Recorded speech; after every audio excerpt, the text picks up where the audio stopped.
Okay, so we're live there. It must be up inside the cyclone today. Why did you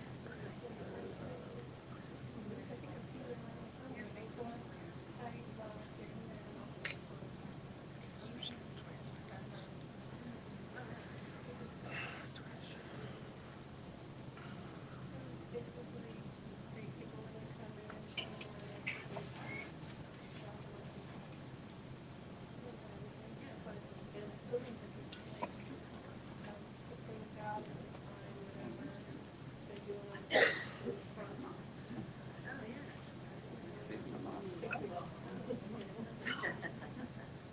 find it funny with these empty drinks. Right at that moment, I was like, oh, I like his We were talking.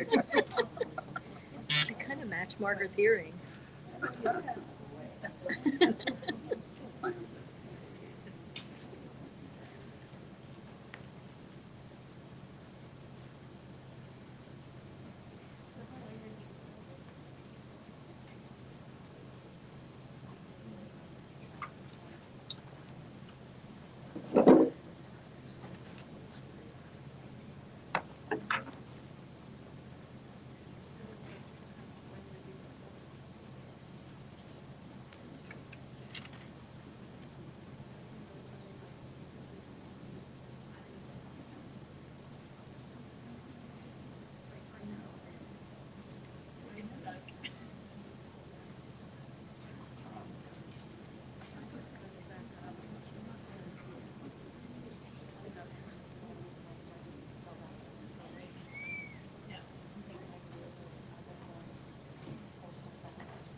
Good evening. How is everyone doing tonight? Great. Wonderful. Thank you so much for being here. We are getting ready to start with some information about changes here at Creative Pinellas based on what so many artists and members of the community, county officials, and city officials have told us over the past few months. So I am Margaret Murray. I am the CEO of Creative Pinellas, and I would like to introduce you to the rest of our team here. Todd Wellman, Director of Grants. Kimberly DeVito is doing tech for us, as is Ketsi Ruiz, who is online managing that process. And Roman Black, our communications director, will also be handling some Q&A after some questions and answers after we wrap up this session. Before we begin, I want to remind everyone that we will have an opportunity for questions. So we'll run through our slides, give you some information, and then we'll have time to discuss these changes afterwards. We'll also be doing the same thing for our online audience. So how many of you are familiar with Creative Pinellas and have been involved with us in different ways? Okay, wonderful. So we are the official local arts agency for Pinellas County. We're one of 4,500 across the United States. And what that means, it depends on how your local arts agency is structured. We are funded by primarily visitor taxes, so our tourism is very important to us. And then we also receive some funding through the general fund from Pinellas County's budget. What I'd like to do today is talk about, we are focusing on some upcoming grant opportunities, and we're meeting early in the process because we want to give everyone some time to prepare yourselves, to think really deeply about the projects that you might want to seek funding for. And then we want to let you know why and how we came to these decisions. It's something that has been in the works since I started, and again, a lot of this came about through conversations we had during our cultural planning process. So, where have we been with our grant? And I do see a number of grantees in the room, and I'm sure there are some online. So this is where we have been in supporting artists. So again, I'm Todd. It's so great to see you all here. Welcome, online audience. So where we've been in funding audiences, For the past several years, we have offered grants and funding opportunities in a number of ways. Some of them have been particular grants that you might be familiar with, the Professional Artist Grant, the Emerging Artist Grant. And we've also had things that are more commission-based, where you might see we put out a call for a mural, say throughout the county. We just had a signal box call where different artists designed, and those are starting to be installed throughout the county this month. And then we also sometimes have private client. So we have just recently selected the artist who will be designing artwork for the Tampa Bay Rays. And that'll be installed and celebrated as of August 9th this summer. So a lot of different ways that we've been supporting artists, and in particular with the grants again, we've often had those professional artists and emerging artist grants. And we have so much to celebrate with those programs. We have lots of grantees right now doing amazing things throughout the county. And we just love them. I mean, I have all their pictures up, in my office, and they've been really wonderful programs. Yet.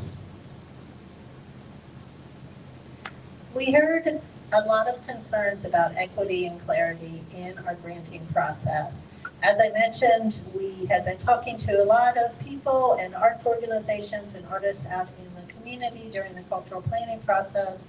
As the new CEO, I am incredibly grateful for everyone who came to me and shared your experiences with Creative Pinellas, whether that was as an exhibiting artist, an employee, a contractor, or a grantee. So a lot of those conversations informed some of these changes.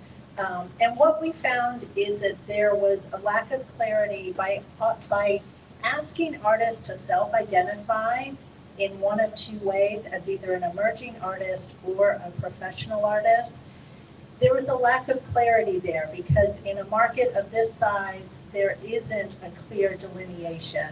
And that often allowed people to self-select out of even seeking funding. And what we want to do is make sure that people feel as welcome as possible to come and seek funding or participate in Creative Pinellas' programs.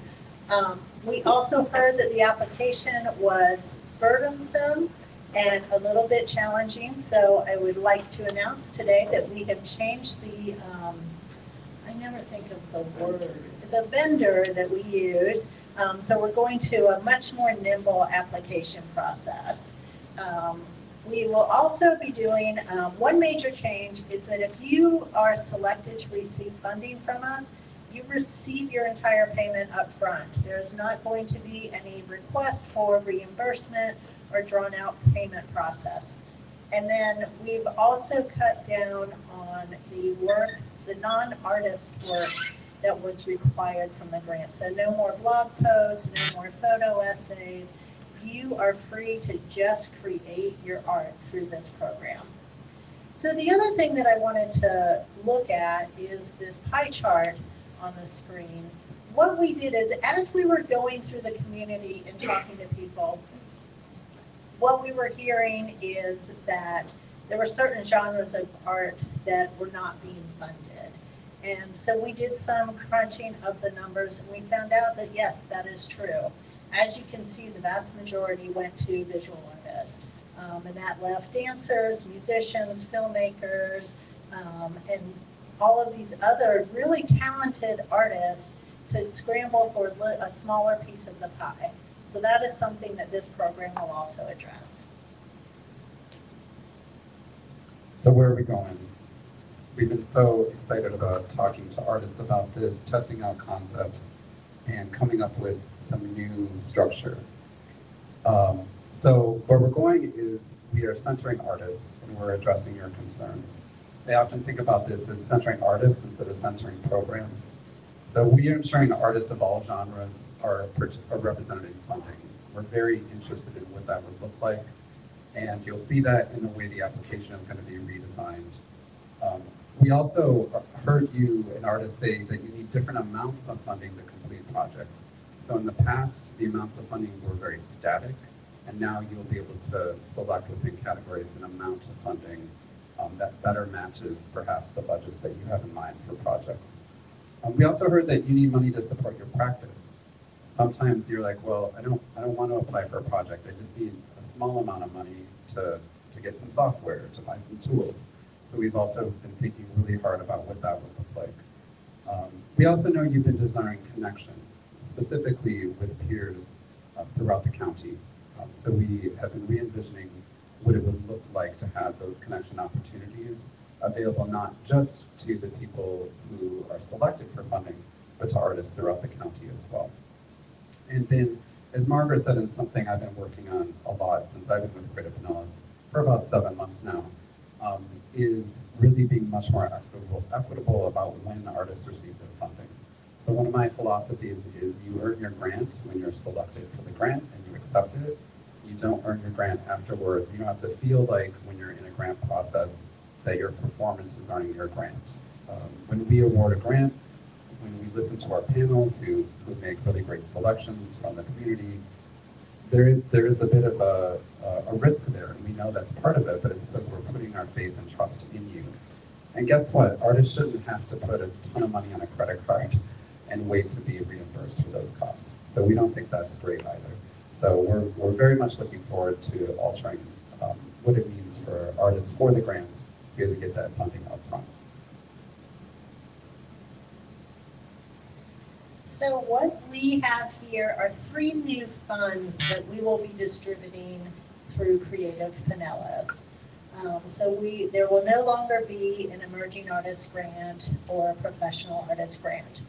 We now have an Arts Impact Fund, which allows you to apply for funding in your chosen category for an award between $2,000 and $5,000. And then you'll be allowed to present your work, and we will still have our gallery available to artists, but you're also free if you were an emerging artist.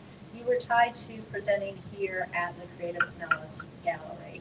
So as a recipient of one of these funds, you can showcase your work throughout the county, but you're always welcome here.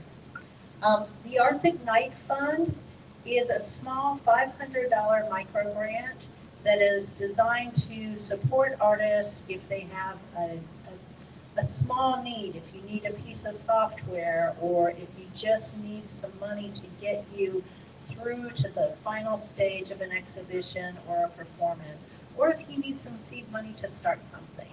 And we anticipate funding 4 to 6 artists through that $500 fund. And then something new that we also have is the Florida-Rama Fund. And this is for artists, the fund will be up to $5,000, and these are for artists who are celebrating the weird, wacky, wonderful world of Florida. And this is in partnership with Florida-Rama, which is formerly Fairgrounds in St. Petersburg.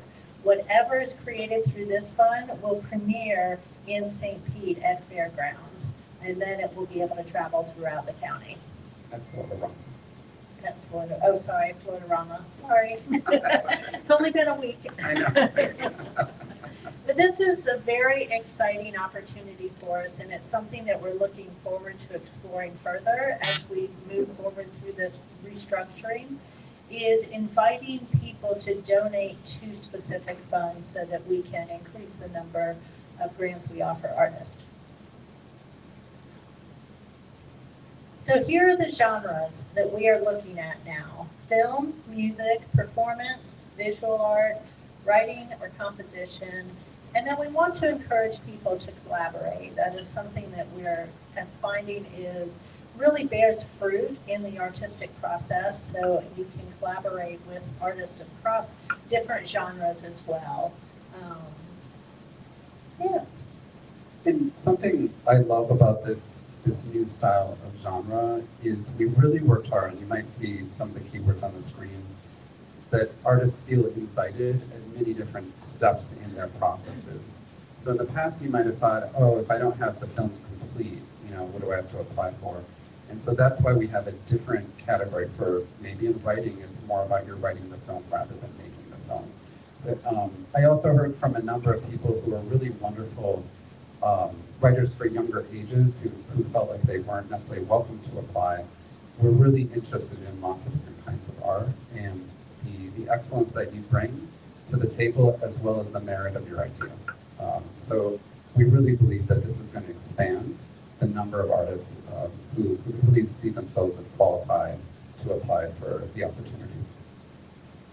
And the other thing that it does is that it allows us to fund artistic projects at different stages. So it can be a small project or it can be a large community-wide project. So with these funds between $2,000 and $5,000, artists have the ability to reimagine what they want, what they can do with a budget of that size. And then with that smaller fund, that one I think of as kind of as a bridge fund, the Arts Ignite Fund, again, anyone may apply across any of the different genres. You don't have to feel like you're locked in. And again, that's for supplies, materials, some budget gaps. Sometimes that does happen, you know, and I know a number of artists, they get to a project and like, well, I didn't raise enough money. I guess I'm gonna have to cut my own artist pay to get going. And guess what? Hey, maybe it's not everything you had wanted to pay yourself, but if you have that $500 gap, this could be a good way to say, you know, that, you know, I would like to do that. Also software, if you don't have the right software for certain things, say you are a screenwriter, it can be really hard for people to pay attention to you in different industries. So maybe it's about the software that you're going to apply for this fund to cover the cost of that. Some other examples might be if you had a venue that raised their price, or maybe the venue that you were expecting to perform in wasn't available and you have to scramble to find something else and maybe put down a deposit. So really this fund is designed to support artists in creating their project and finalizing it, or again, beginning their project. So we talked a little bit about the Florida Rama Fund. Because this is new to us as well, I listed some examples that you can look through, but this really is an opportunity to think about what it means to be an artist living and creating in Florida.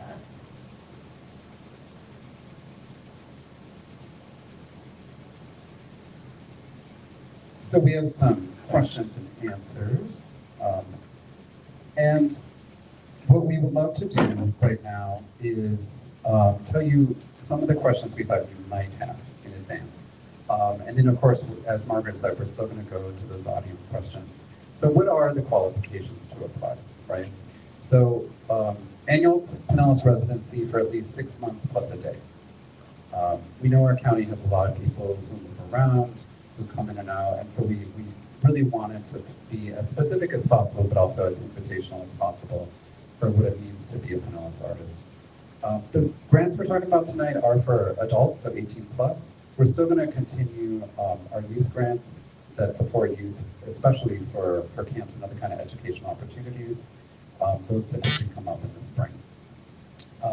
And then there's a couple of things. If you were recently funded with one of our 2 programs, then this year you aren't qualified to apply for one of these 3. So if you received a current Beyond Placemaking or Creative Pinellas NEA artist grant, you can't apply for this round. Or if you're one of our current emerging artists, then you also can't apply. Otherwise, if you received other recent funding from us through a commission or something else, you are qualified to apply. So it's just those 2 grant programs. Okay, what's the timeline for rolling all of this out? We want to give everyone plenty of time to think of their ideas. So what we have here is June 12th, that is the artist info session. The grant application will be open August 1st through September 16th. So you have a little over 6 weeks to think about this, but we are also building in time between now and August to prepare your documentation. Tomorrow there will be a sample worksheet online at creativepinellas.org that you can walk through, and it will become live on August 1st. We'll also have a virtual application session very similar to this, where we'll talk through specific steps in applying for the funding. October, we will have a panel review, and one of the other things that we found by focusing so heavily on visual artists is that was another way that discouraged artists in other genres to apply or succeed in securing funding. So I do want to, and we'll talk about this in a few minutes as well, but the panel of artists the panelist will be a representative across all genres. So if you are a filmmaker, you won't be sitting with a panel of visual artists. If you are a writer, you won't be sitting with a panel of musicians. So we're making sure that that process is as equitable as possible, as much as we possibly can. So panel review, and then we will announce the winners of the grants in November and December, and then we will distribute funds beginning in January. We'll begin our peer-to-peer gatherings in spring of summer of 2025. And then all of our projects must be completed by August 31st, 2025. And then we'll have final reports due in September. And then a little bit more about what that selection process is going to look like. Again, we're really interested in our grants panels being very representative of the genres applying. We've actually been working on that quite a bit for the last 6 months and testing out panels that are much more data-driven, that are much more based on types of reviews that the panel receives that data, and then that data has a very clear influence on what selection is happening. And also looking across, again, the genres, the connectivity that we have in the community to make sure people are really giving some good thoughts to these applications.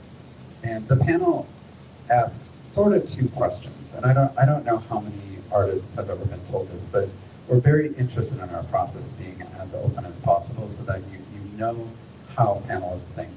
And those 2 things have to do with artistic excellence and artistic merit. Sometimes artistic excellence in an application is caught up in the portfolio and in the artist's history, and sometimes that the merit is caught up in the concept of the idea that you're applying with. And I've heard it talked about that way before, but we also want to be okay, if a panelist sits down, what are they really thinking, right? So often a panelist will say for excellence, we're confident in this artist's abilities to carry out the idea they've presented. It's not usually, oh, this is a really wonderful artist, right? That, all the artists we receive are wonderful artists. Like none of our panelists ever go through and say, oh, this is a bad artist. That's not what our panels talk about. They talk about this artist has the excellence to pull this off. And then on the merit side, this project is important and should be funded. And that's where the panel spends a bit of time, because there's so many ideas that are important and should be funded, and it's their job to really come up with the ones we're able to fund. And again, now across the 3 funding categories for this year. And the amount of funding, it really will depend on the number of artists chosen. And it's going to vary on the recommendations of those panels. But we do estimate about 30 to 40 artists who apply will receive grants. And of course, that'll depend on the project funding breakdown. It changes a little, right? In the past, we had those flat levels. You applied for 2,000 and that was it.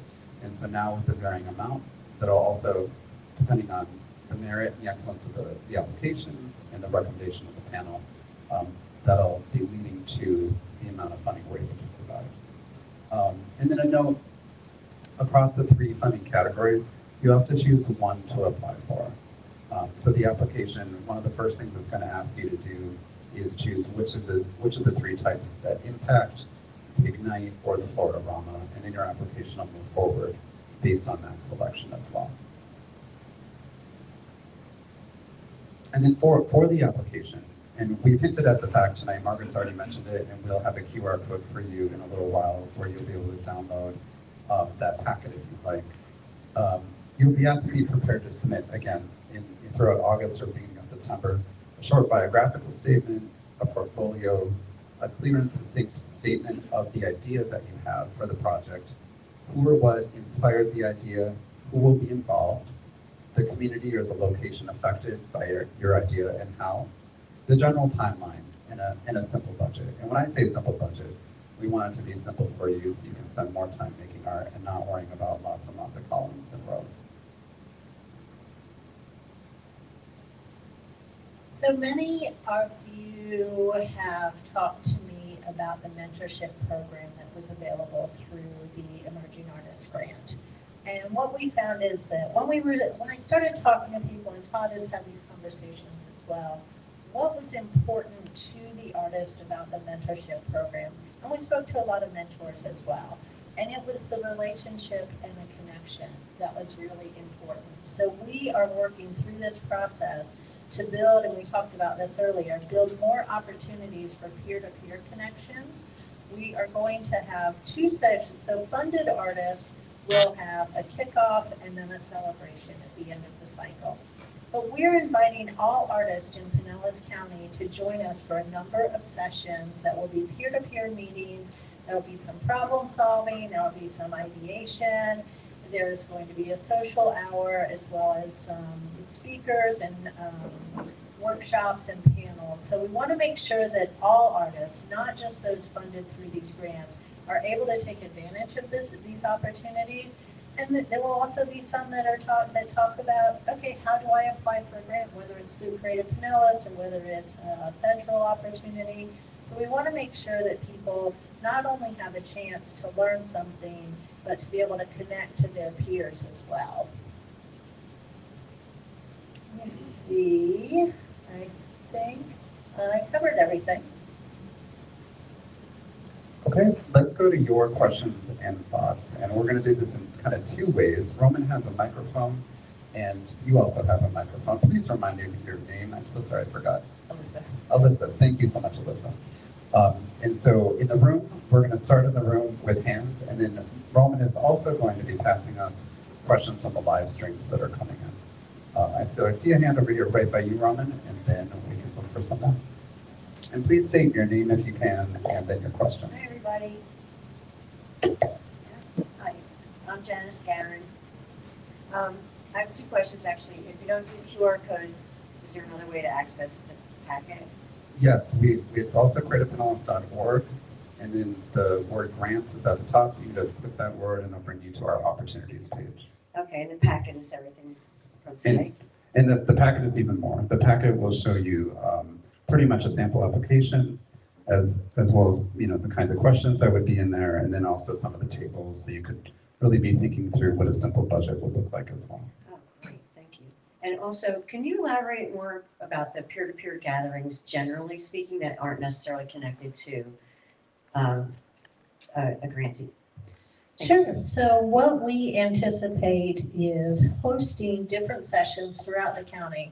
That was the other thing that we heard, is that well, we all know Pinellas County is a huge space. So traveling, it's often very difficult to come here to Creative Pinellas. So we're going to be holding these gatherings throughout the county with different arts partners. And what it will be, this is how we roughly envision it, but we're also open to feedback, and it could easily change as we move forward. So there will be a small social hour, a short social hour, so that everyone can get acquainted. Then we'll have some sort of panel discussion, a workshop led by subject matter experts, and it could be everything from marketing to protecting your art to applying for grants, anything like that. And then everyone will have the opportunity to break out into small sessions where each person can identify and talk about a problem they're facing with their practice. And then your peers in that session can offer some advice, and you don't have to take the advice. You don't even have to listen to them. But we have found that it is very, very helpful. And it's the one thing that people have said that they really liked about the mentorship program. So this is a way for us to offer that to much more than 10 artists in the county. And then there will be another, opportunity for gathering after as well.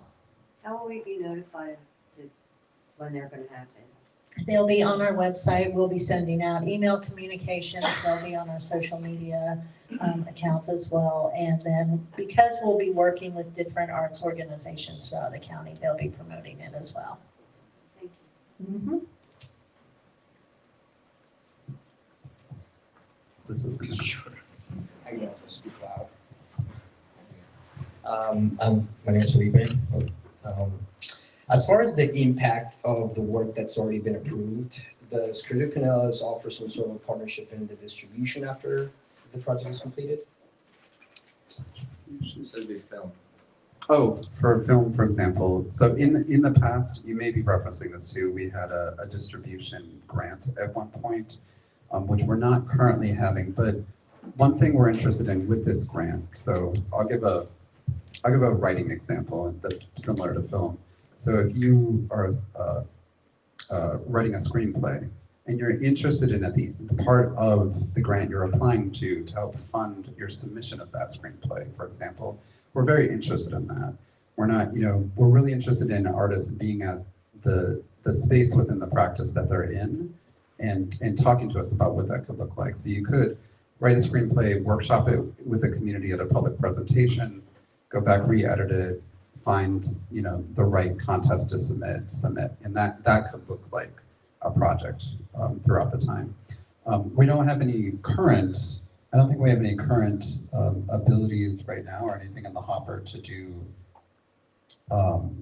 follow-up or granting that's not attached to the grant period is also part of the question, but do you have thoughts on that? Right, we don't have any subsequent funding, but one of the things that we are looking at, this is just one of a few major changes that are going to happen at Creative Pinellas. These are things that are designed specifically to support artists. So our website is going to become more of an artist resource page. So that's where you could find upcoming film festival deadlines, things like that. So we're going to make sure that really we are supporting artists through every step of the way with as much information as possible. And we're available. That's the other thing I want everyone to know is that the Creative Pinellas staff here, they have such a breadth of knowledge, and you are always welcome to give us a call. We're thinking about setting up office hours so that you can make an appointment and come sit and chat with a staff member in their area of expertise. Yeah, and I also love this idea of maybe in the future a different kind of fund. So that's the kind of thing that's going to help us think about next summer, what are the funds we're going to announce then, and what could those look like? So that it's really helpful to hear those ideas. Yes, thank you. My hand up here and then one. Hey there, I'm Pamela Joy Trow, and I just wanted to thank you. I think I was probably the loudest mouth about the grant disbursement timeframe. I mean, that was really, I can't begin to tell you how much I appreciate that you were really listening. And I really am going to be leaving here with another level of appreciation for Creative Pinellas for what you've been doing, because you really have been listening to artists. Appreciate that. So I do have one question, and that is, I've been fortunate to get a lot of grants, and I'm hoping that, I get concerned that, you might want to give it to other people. I just want to be able to feel confident that, I can continue getting grants if my work is of value, etc.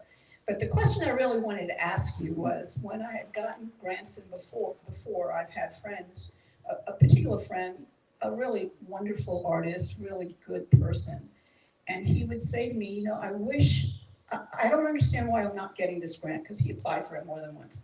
And I just wish they would let me know. I mean, it literally was destroying his life to not know. And so I was wondering, is there any kind of maybe point system or something that you can give a person the information on how your folks judged if they got a grant or not, so that they can at least feel like, they can come talk to you about, why did I get this or something, whatever. I mean, if there's any way to let people, other artists who put a lot of effort into applying for these grants, know why they might not have gotten it without, I know that that's really difficult, because you're going to hurt people anyway, no matter what, but I think it hurts them more not to know. So, yeah. Yeah, it's a great question, and it's something we have talked about quite a bit. How helpful, how ethical is it to share from a panel, people who are doing their best to be as honest as possible. And there's a couple things I'll say. I don't have the strongest answer yet, because this is something we're still talking about. I'll say one thing about point systems.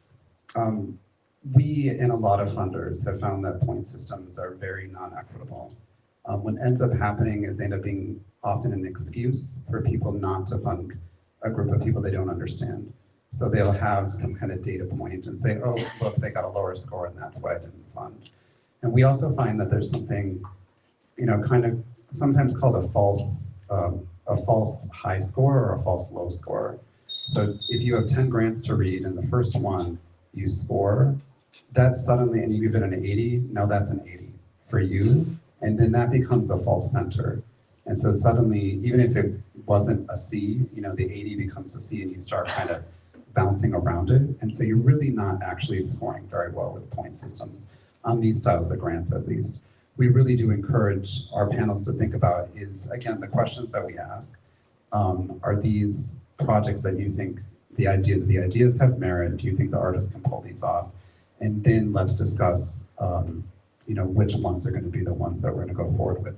It's very often, and I'm a writer, composer, singer, and I not through Creative Pinellas, of course, but I'm out there applying for grants all the time for myself. And I often get the terrible email, sorry, this wasn't a good fit, right? But for us, that really is often the truth. It's like this particular project at this time is nothing to do with you being a bad artist. It just wasn't quite right for the issue we're doing right now.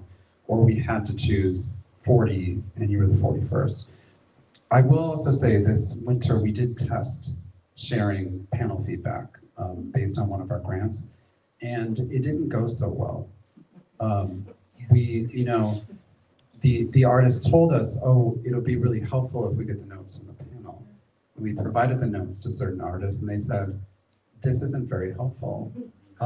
Because I feel, like it's not necessarily specific, but it is kind of specific, but it also just kind of gives me a lot of emotion. Because a panel is not, how do I want to put this? A panel is not an artistic critique created to have a discussion about how a project could be better.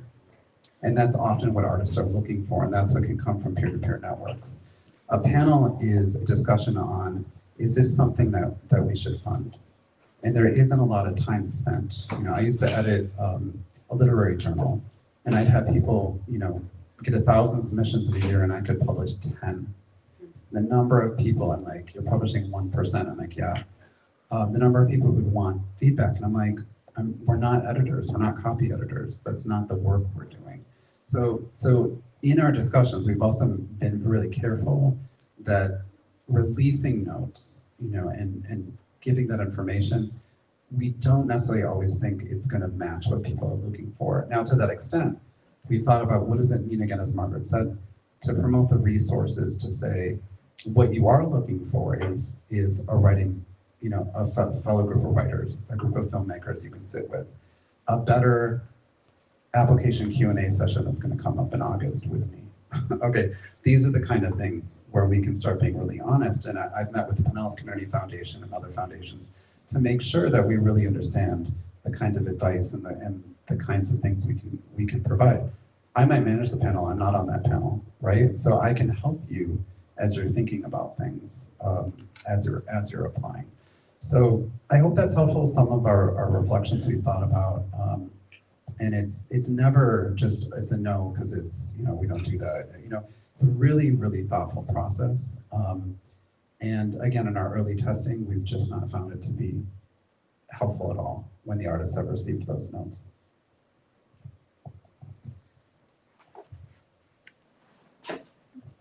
Hi, my name is Patrick Jackson. I echo those sentiments. I'm just excited about these shifts in growth in the program. My question actually is about the Florida-Rama grant specifically. I'm intrigued about that. Would Creative Pinellas or Florida-Rama support that additional touring of the project post its debut at the location, or would that be on the artist after that? You can certainly build that into the budget for the project.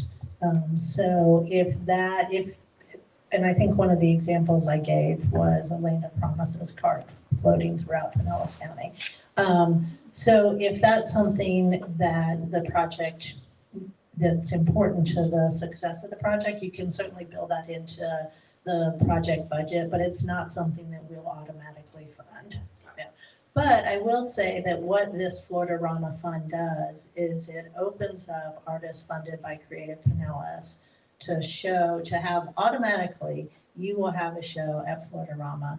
That show can also always come here.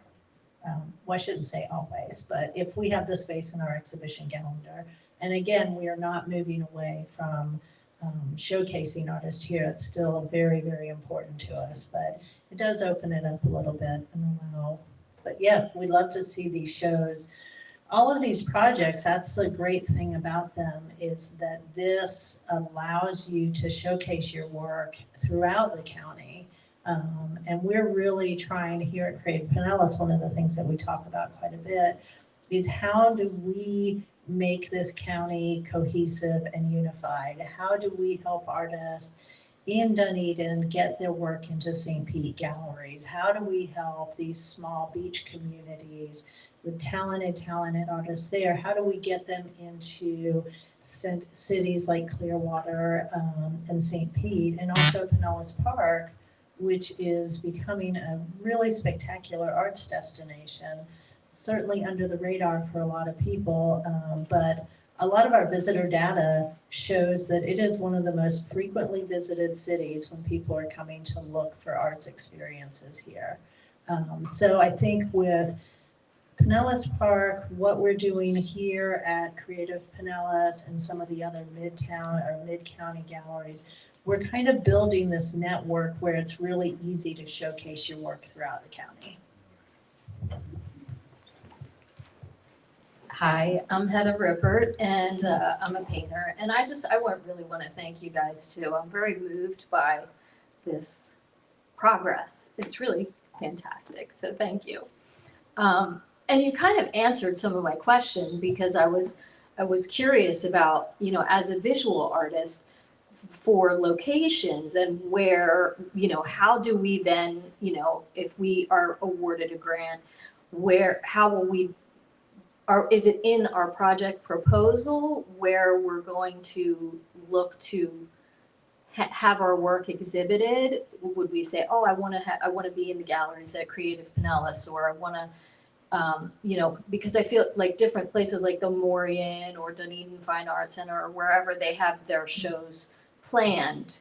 So how do we then navigate that, or, you know, decide as we're creating our proposals? Yeah, we've talked about this where, you know, just location, say, if you're a choreographer, do you need to know where it's going to be necessarily? We would say if you do know, that can be part of your application, but we want artists, again, to be where they are in their project. And so maybe part of your application is discovering, you know, where that show is going to be. Again, I go back, you know, sometimes I go back to what I know. So I'm like singing, composing, writing. So say someone applied for, they wrote an amazing young adult novel, you know, and part of their application is about discovering an agent. You know, they don't have to have an agent yet, right? But maybe part of it is about that discovery process. So I know it's kind of a both and everywhere question, but we're really, if anything else, we have been trying to, like, what does it mean to be an artist? Thinking about where you're at with what this has to be. And we know that's hard, because sometimes it's like, I'm applying to a program. Well, you're not really applying to a program anymore. You're applying with your concept. But again, I'm looking forward to in August for that session, so I can really think about, you know, some more of these questions once people have time to really think about the kinds of applications they might submit. You know, even reviewing some of those ideas more. So thank you for that question. A couple of live stream questions I want to take real quick. Yeah, let's do that. Bounce back.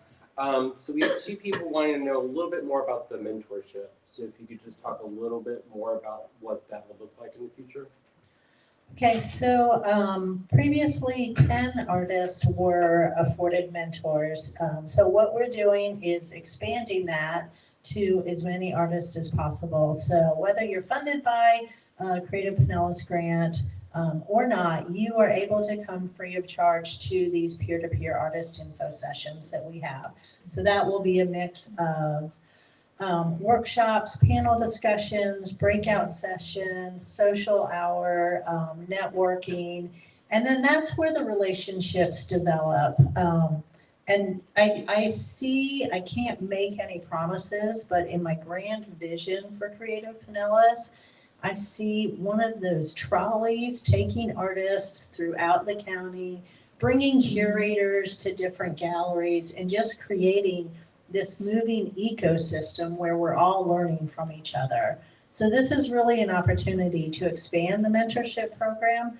I should also say, if you're familiar with our Co-Starters program, and I know a few people here have participated in it, the Innovation Center has decided not to pursue that any longer.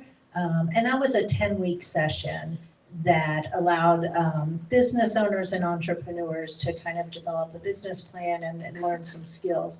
So we're using some of those funds to fund these peer-to-peer sessions. So we're taking, again, one opportunity that was available for 8 to 10 artists and making sure that it's available to everyone. Another question we have from live stream was, would we be able to apply as another nonprofit organization and not as an artist per se for a funding project?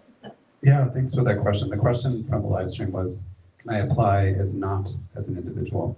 So the 3 grants opportunities we talked about tonight are for individual artists. You may apply with a partner, which could be common. I kind of get back to your question. There might be a partner in mind, and that could be an associational group, which can be the powerhouse of the community. It could be a nonprofit. It could be whatever you think it could be. But these funds are, and we're very proud of the fact that we get to fund individuals. That's not the most common thing. So these funds are for individuals. Sometimes an accompanying question comes up. It's like, what if I have an LLC as an individual? That's okay. Apply as an individual, and if you're selected, your payment could go to your individual LLC. And that would just be how you work with us on the paperwork after acceptance. Hi, I'm Victoria Jorgensen. I'm a filmmaker. I have a few questions. One is, you indicated that the Arts at Night would probably fund 4 to 6, if I heard correctly. Yes. What do you expect in the other categories? How many people, or does that depend on how many people apply? It really depends on how many people apply. We anticipate being able to fund 30 to 40 artists through this one cycle. But again, and it also depends on the amount of funding that people are awarded. We spent a lot of time talking to other funders in the area and philanthropists, and based on the number of applications that they received, we feel like this is a good number. Another thing I do want to bring up is that these 3 funds were structured specifically this way so that it allows donors to contribute to these funds. So if there's a philanthropist out there, I'm ready to talk. But if there's someone out there who really feels strongly that they want to support more dance in Pinellas County, then we can create a fund and then they can apply, they can support that genre. So we did this very strategically so that it allows people to fund things that they're interested in. Okay, my next question is, does the project that you're working on have to be complete by that ending date? So for example, I'm working on an episodic, and I do expect it to be done by then, but it will start before the grant funding process. And the budget's going to be more than you offer. So if you document in your budget where you expect the rest of that money to come from, does that affect you positively or negatively? No, that doesn't make a difference, just so long as we know what we'll be funding. So it can be a $20,000 project, and we'll be giving maybe up to $5,000 of that. We just need to know what you're asking our money to do for you. And also, if it is a project that is outside of the, what date did we say, August 31st, you can just request funding for a specific part of that project. So like a film, say you just want, I shouldn't say just, but say you want to be able to fund actors and performers and get some storyboarding done. That can be the grant, even though the project may not you may not be submitting it to festivals until the following cycle. The last question would be, how are you going to deal with film? Because it's always been an issue where to show it, because nobody wants to come inside during the Creative Pinellas Arts Annual. Everybody wants to stay in the gallery, so it kind of, unless it's an installation or something like that. So how do you hope to help show films? So this is, I love this question. Number one, we have received grant funding to upgrade this auditorium. Yeah.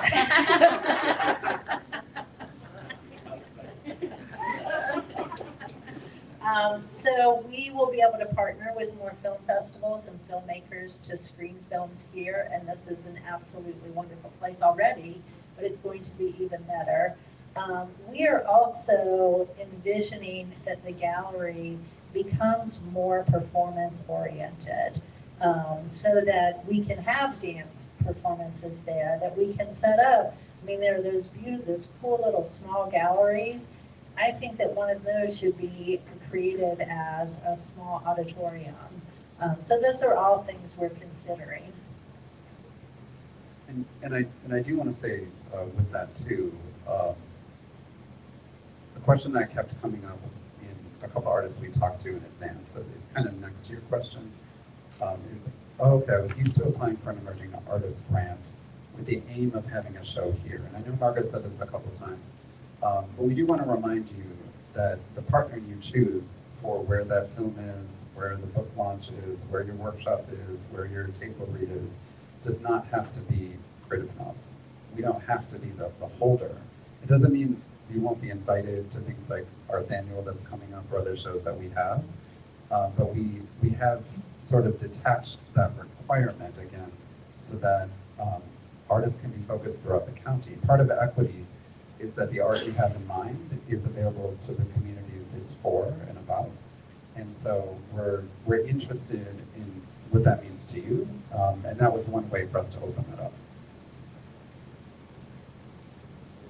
I have some more live streams.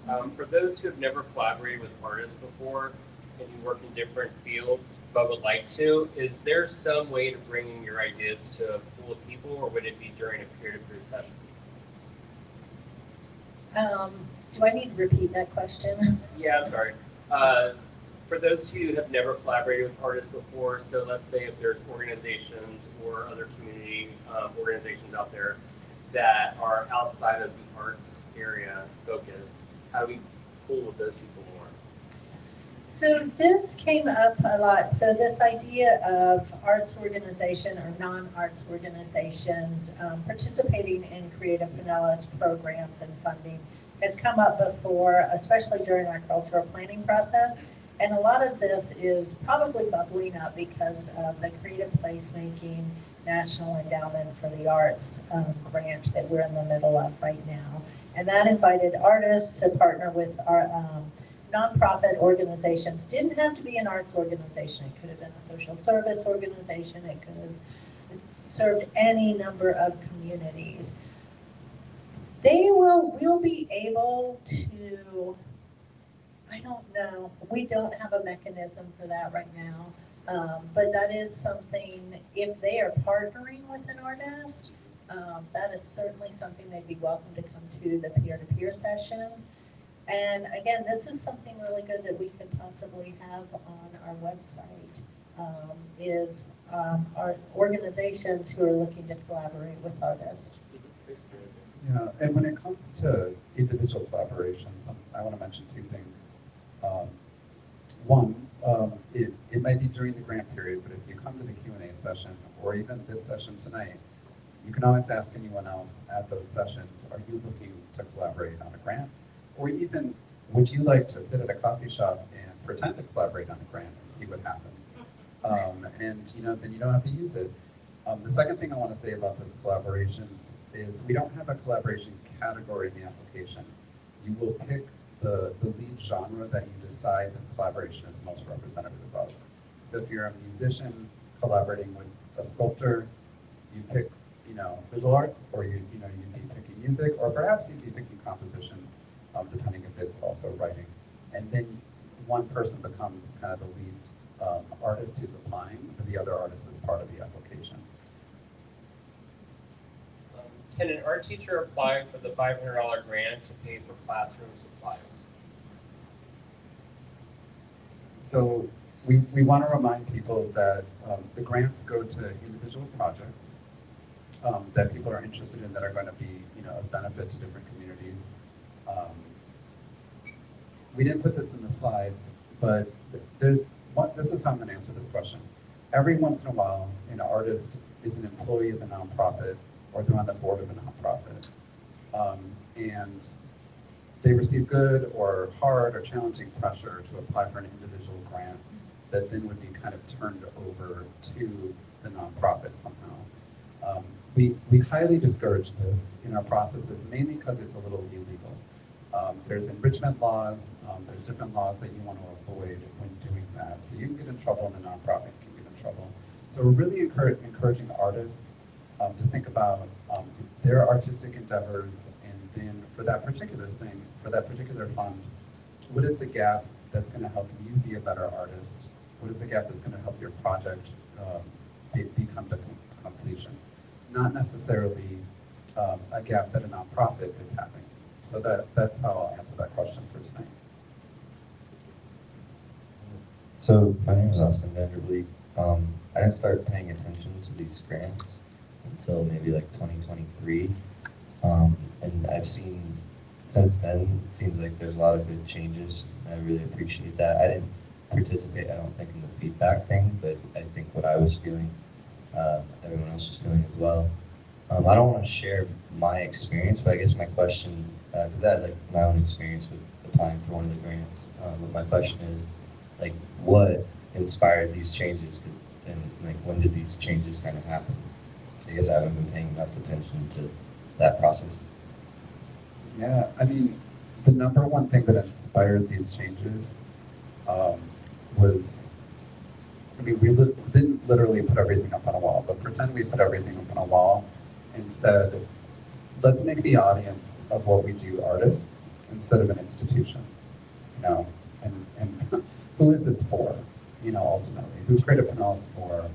What are everything, we celebrate, we uplift, we fund artists, and it's our work doing that.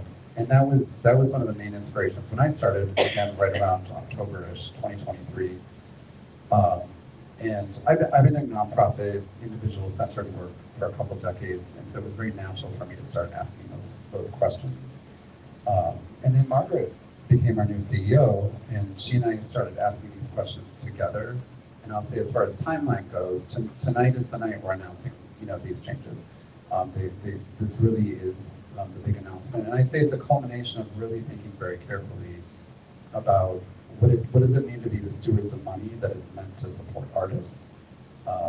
And we think Creative Pinellas can only be as strong as the artists and the art that you're creating. There's no reason for us otherwise. Yeah, perfect. Thank you. And Todd and I both started around the same time, so it was interesting to come into an organization with new eyes and say, oh, what if we try this? And I will go back to the cultural planning process that we are in the middle of.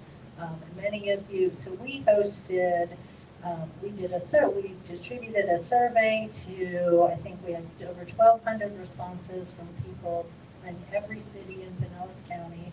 We had a number of artist gatherings and focus groups. We convened a bunch of arts organizations, and the cultural planning group has gone out and talked to a lot of different people, county commissioners, mayors, just people all over. I mean, we have really covered Pinellas County. And it was interesting because these same subjects kept coming up again and again, that people needed connection, that the granting process was really challenging. Just that there were concerns about what we were funding and what we weren't funding.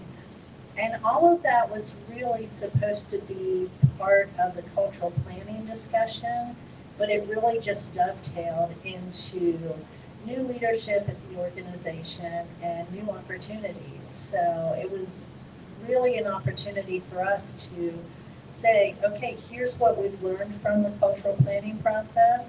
And even though that's not going to be completed until the end of this year, we can make those changes now. We don't need permission to support artists as fully as we can. Yeah. I'm gonna say it is difficult and humbling to look at the work you're doing and say, hey, it's been great, it's been wonderful, it's been doing some good stuff, but people are telling us it's not equitable. People are telling us something should shift.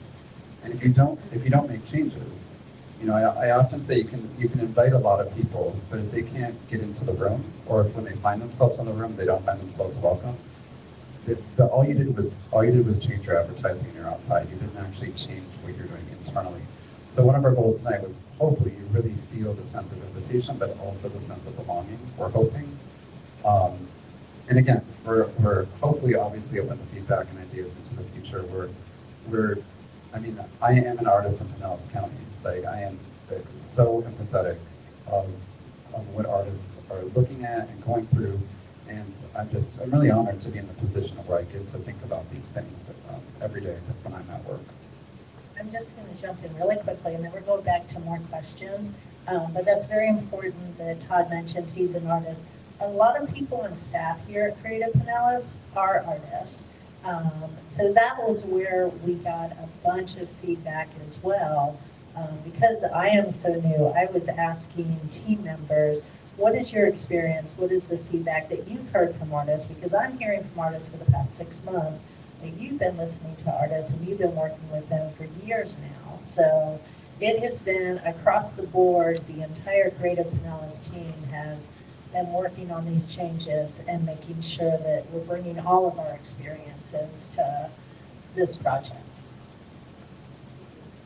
Another question for the fund opportunities. What about interdisciplinary projects and ensemble projects? Yeah, we're definitely encouraging collaboration, interdisciplinary ensemble. Within the application, you'll just have to choose whichever is the lead artist, and the lead artist will apply in that artist's genre. So you do have to kind of create a hierarchy for the application. But if you in your application description, you don't have to create a hierarchy of it. You can really describe very well how that would be interdisciplinary or collaborative.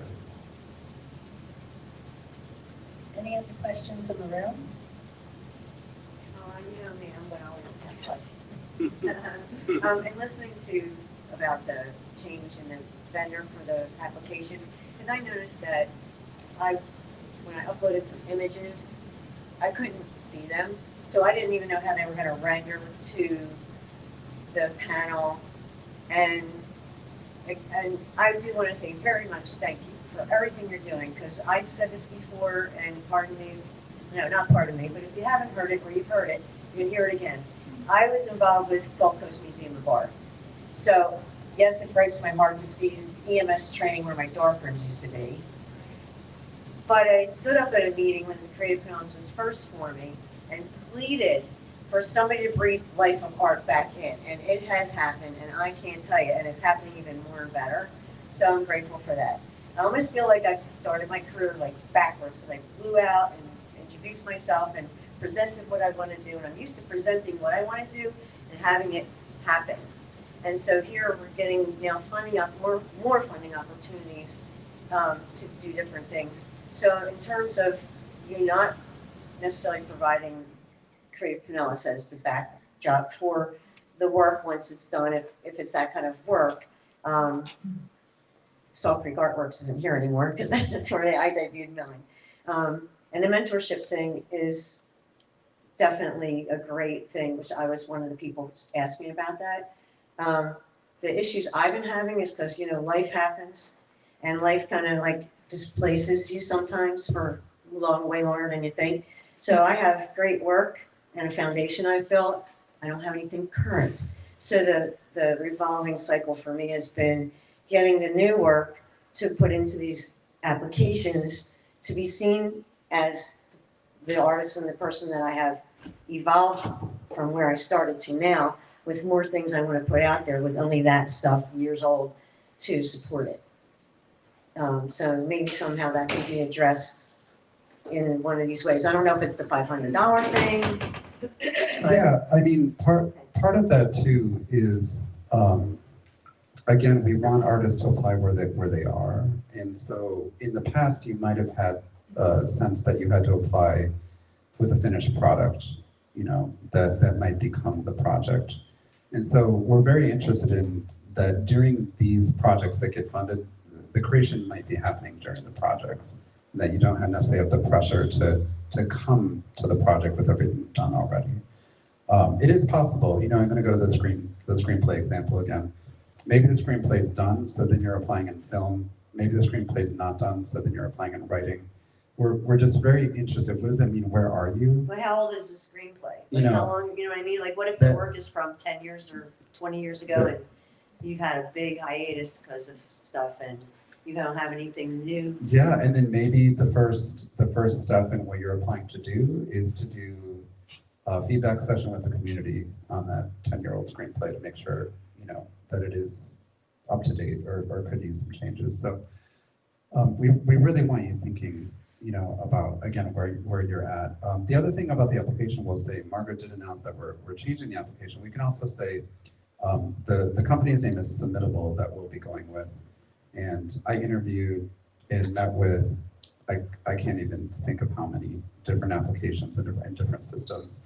And I would say the number one concern that artists had was that our current system that would be, you know, ending at the end of this, you know, it's kind of ended already. There's no other projects to apply to in it. Was not mobile friendly, and this new system is mobile friendly. And one of the second things was the ability to be able to see visuals in other media right away, right on screen. And that's also something that this application system comes with rather than pop-ups and other things. So we're really excited about having made a decision again that was good for artists. We may have made a different decision if we were just thinking about what's the easiest thing to process an application in the background, but that really wasn't how we were thinking about it. We're like, what is the experience that's going to be best for artists? It's also nice that Submittable is also a social purpose corporation, so they do think about how they affect and exist in the world in a different way than perhaps other vendors may have. I think we have time for one more question, whether it's from the room or from online. I just want to say one thing that Ms. Guerin mentioned. So Creative Pinellas, the gallery used to be the Gulf Coast Museum of Art. I don't know if everyone's aware of that, but I think I don't know the timeline for that. But it's something we feel that we have a very strong responsibility to showcase work of Pinellas County artists in that space that was home to a lot of Pinellas County artists. So I just wanted to make sure that everyone knew where that was coming from. Okay, one more question? Yeah, just real quick, will there be other grants throughout the year, you know, like with the NEA, or you can hear me? Yeah, the question of will there be other grants or opportunities throughout the year? Yes, that we continue to meet with government agencies, private clients, because one of our things is we want opportunities for artists, right? That's what drives the work. So we have lots in the hopper right now. I can't say what they are because we don't have agreements yet. But recently again, we just closed out the Tampa Bay Rays selection process, the signal box process. We just put up 6 new murals in South Pasadena. We just had a ribbon cutting for the new crosswalk mural in Largo at Largo Central Park. So those kinds of things. We're very interested in continuing public and private projects for artists as well. In addition to these grants. And then again, we're also, we just gave out more money than ever before so that youth who couldn't have access otherwise to arts summer camps could go. So I think it topped $60,000 this year that went to youth. And we're really trying to grow that program as well and perhaps even be outside of summer, you know, that where is it good for youth to have arts education and have arts access and what would that look like? And that tends to open around March. So working on that already. And then part of my job too is to be writing and looking at stuff along with Margaret for next year's funds. So we're really hopeful that right now we have these 3 funds. I would love to see 4 or 5 funds open, in a year by the time it's time to apply next time. Okay, thank you everyone so much. We really appreciate you being here. I'm really glad that everyone was so interested in these new funding opportunities. And I really want to thank everyone at Creative Pinellas for all your help in this, and Alyssa as well. She's part of the Creative Pinellas family. So thank you again. Our gallery is open if you want to go in there, and this QR code or the creativepinellas.org/opportunities, you'll be able to find a sample worksheet packet there, and that will help you prepare for the August 1st application cycle. Okay, thanks everyone.